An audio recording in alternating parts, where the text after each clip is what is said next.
உலகின் முதல் இலக்கண நூல் என்றால் தொல்காப்பியம் தான். தொல்காப்பியத்திற்கு முந்தைய நூல்கள் தமிழில் இருந்திருக்கின்றன என்பதை தொல்காப்பியரே சொல்கிறார்.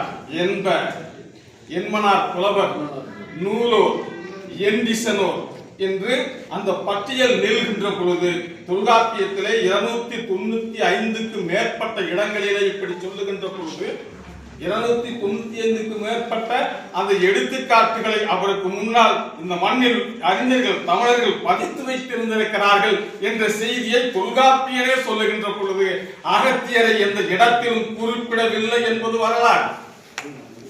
ஆகவே தொல்காப்பியத்தை படிக்கின்ற பொழுது மிக சரியாக கொண்டு செல்ல வேண்டிய கட்டாயம் இருக்கிறது. 15 மணித்துளிகள் நிறைய அறிஞர்கள் பேச வேண்டியது இருக்கிறது.